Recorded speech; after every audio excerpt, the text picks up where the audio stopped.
Et à Mexico City, on ne boit pas vraiment parce qu'on est à 2200 mètres d'altitude. Ce qui fait qu'on est sous immédiatement. Hein.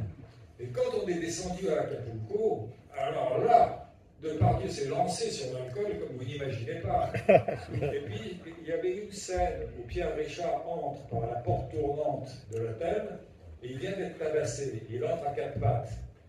Et il avait une réplique, Depardieu. Il devait dire bagagiste pour qu'on emmène Pierre dans sa chambre. Et il arrive. Mais il était un petit peu fou comme ça, un petit peu titubant comme ça. Je commence à m'inquiéter et je lui dis mais tu vas bien Gérard? Et comme les acteurs sont des menteurs professionnels, il dit impeccable. Et on commence. Alors moteur, action. Et il doit dire bagagiste, il dit c'est atroce. Vas-y, mais coupé, ça va pas? Impeccable. Deuxième prise, moteur, action, guerre, j'ai dit ok, coupé. On a fait 21 prises, et à la 21e prise, il n'y arrivait pas. Je lui dis, Gérard, écoute, tu vas dans ta chambre et on se voit demain. Et le lendemain, c'était la scène sur la piste de l'aéroport où Pierre est piqué par une guêpe dans la chèvre. Et il était là. Et je lui dis, tu viens, je vais te parler. Et je lui dis, Gérard, et malheureusement, quand je lui parlais, il s'appuyait sur moi, ce qui fait que je basculais en arrière, je lui parlais comme ça. Et je lui dis, je te préviens que si tu continues à boire pendant le tournage, je me tire. Parce que moi, j'ai commencé par le théâtre, et je retourne au théâtre, je m'en fous du cinéma. Et les acteurs ne sont pas cons. Il s'est rendu compte que j'étais sincère. Il n'a plus jamais bu sur mes tournages. C'est extraordinaire. Bon, je sais que les gens ont beaucoup de choses à dire à propos de Depardieu. J'ai beaucoup de choses à dire en bien de lui, parce que comme faisait remarquer sur l'écran dans le documentaire de Jeff, moi je l'ai connu, il avait 35 ans sur la chaîne. C'était un type qui était beau, jeune, élancé, et c'est pas lui qui harcelait les filles, c'était l'inverse. Donc je ne pouvais pas le critiquer, je ne pouvais pas l'arrêter au moment où il mettait sa main dans le slip d'une figurante. C'était pas le cas, vous voyez.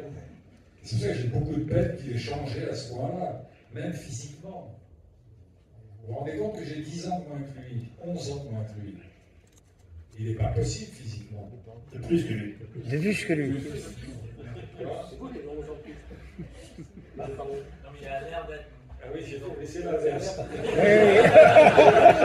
J'ai rêvé souvent. Ah, qu'est-ce que j'aurais aimé ça? Justement, à propos de Gérard sur la chèvre, j'aimerais que tu me racontes une anecdote que j'ai pas pu mettre dans le blog parce que ça faisait trop long. Lorsque Alain Poiret refuse que sa famille vienne pour Noël et sa vengeance quelques mois plus tard.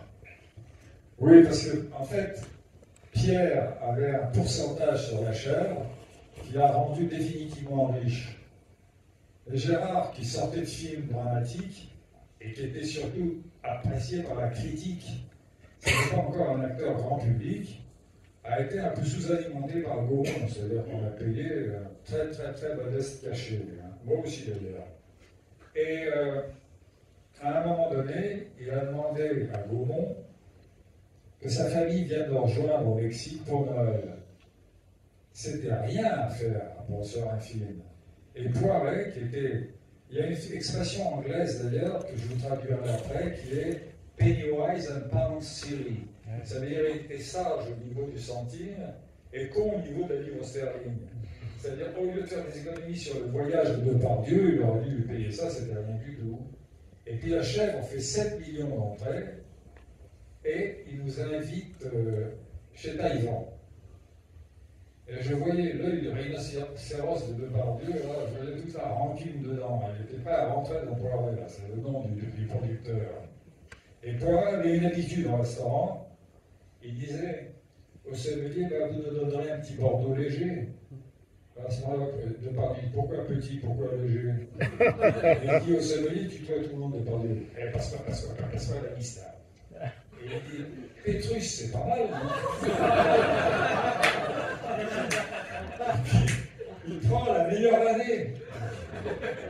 Et puis l'autre, il a simplement Poiret avec une voix mourante. C'est peut-être pas terrible avec du poisson et tout ça. Le Pétrus, ça va avec tout. On apporte la bouteille de Pétrus, il attrape la bouteille de la main du sommelier, schlang, plus de Pétrus. Vous avez plein. Et il dit à Poiret, peut-être une deuxième bouteille, ça serait bien. Je vous jure qu'il a remboursé ses billets d'avion du Mexique. Là. Ça, c'est de par Dieu. Oui.